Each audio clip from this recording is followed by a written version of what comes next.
Hello, everyone. Today's story is called Grace Goes to Washington. It is the follow-up to last week's story, Grace for President. In this story today, Grace is going on a field trip or a school tour to Washington, and that's the home of the president. The White House is there, the Capitol building, the Supreme Court, a lot of famous monuments and buildings are there. So she's super excited for her field trip. In this story today, also Grace is on her student council now at school, and the school have raised some funds and they have to decide how best to spend it on their school. So I think you'll find it a really interesting and fun story today. Grace Goes to Washington, written by Kelly DiPuccio, pictures by Luann Pham. Enjoy.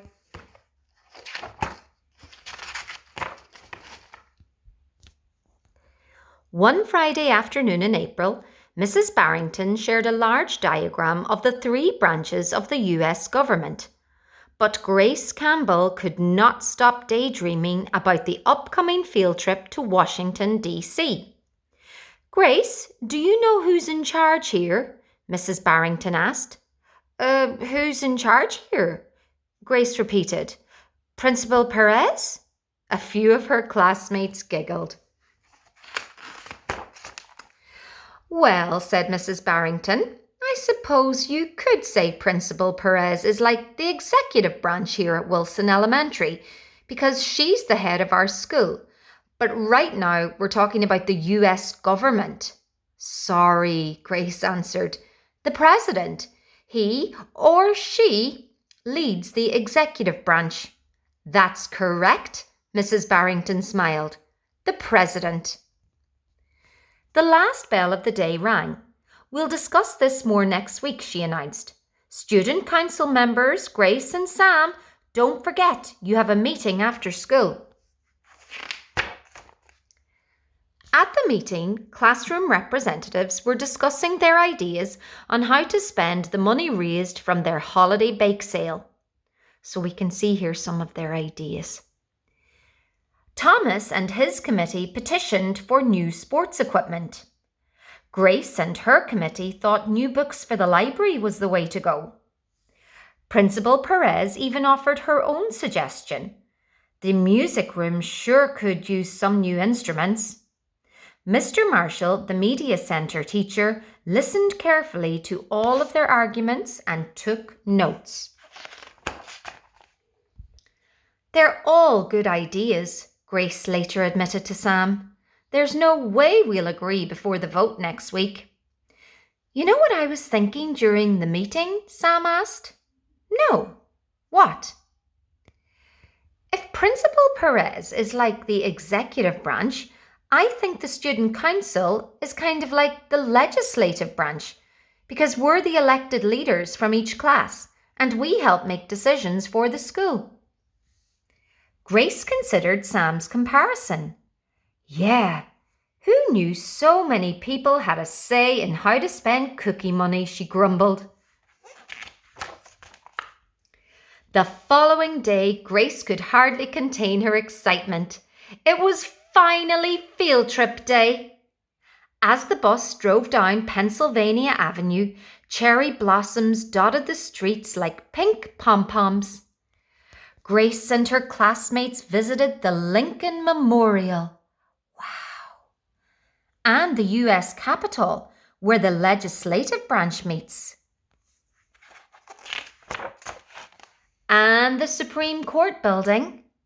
That's where you'll find the judicial branch and Supreme Court judges, Sam pointed out. They decide if our rules and laws are fair. Kind of like Mr. Marshall does at our student council meetings, Grace added. During a tour of the White House, home of the executive branch, Grace's dream of becoming president felt more real. And there she is inside the Oval Office. That's the President of America's office, where he makes a lot of important decisions. Their final stop of the day was the Martin Luther King Jr. Memorial. Grace studied the words engraved on the monument and thought about their meaning. Make a career of humanity. Commit yourself to the noble struggle for equal rights. You will make a greater person of yourself, a greater nation of your country, and a finer world to live in. Very inspiring words. At recess the next day, arguments about what to purchase for the school grew more heated. "Look at this crummy basketball," Clara complained. "It's practically worthless." "At least you have a ball," Fletcher groaned. "There are 2 books in the new Ninja Wizard series, but our library doesn't have either one."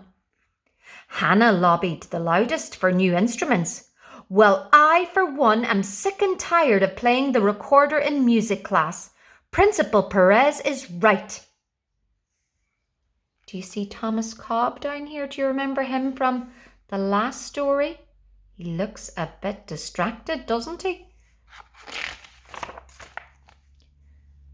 Grace glanced at Thomas, who was unusually quiet. She looked past him to see who he was staring at. Grace didn't recognize the boy sitting all alone. He must be new, she thought. He looked kind of sad. Just then the bell rang and the students scattered. "Wait!" Grace called out to the boy. "You forgot something." Grace handed him his sketchbook. "I like your drawing," she said. "Thanks," said the boy with a smile. Grace caught up to Thomas in the hallway. "I have an idea," she said. A few days later, the Student Council's last meeting of the year was being called to order. "Excuse me," Grace interrupted. "Before we vote, Thomas and I would like to introduce you to someone. This is Aman. He's new to our school. We'd like all of you to consider one more option for how to spend the bake sale money." Together, they rolled out a big poster. "We're calling it the Friendship Mall," Thomas said proudly. "A man helped us design it.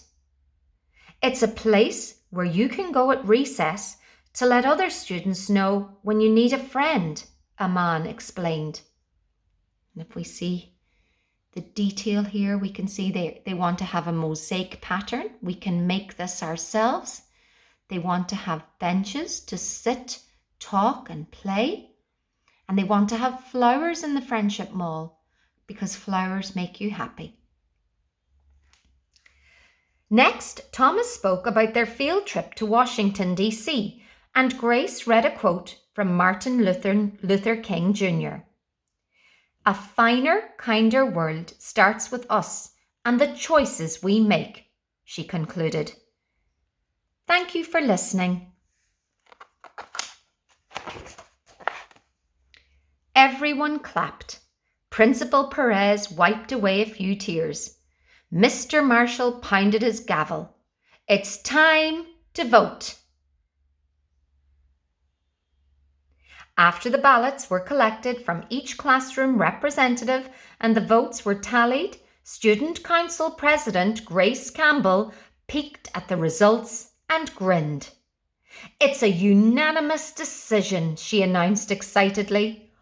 "All members are in favour of the Friendship Mall." The room filled with happy cheers. Principal Perez took a seat and then, much like the president signs a bill into law, she approved the election results, making the decision official. "Today, you put your own wants and needs aside in order to serve others," she said, beaming. "That is true leadership." And this time, everyone agreed. And I love this picture. It's of the opening of the new Friendship Mall. And we can see a man cutting the ribbon and everyone cheering and applauding.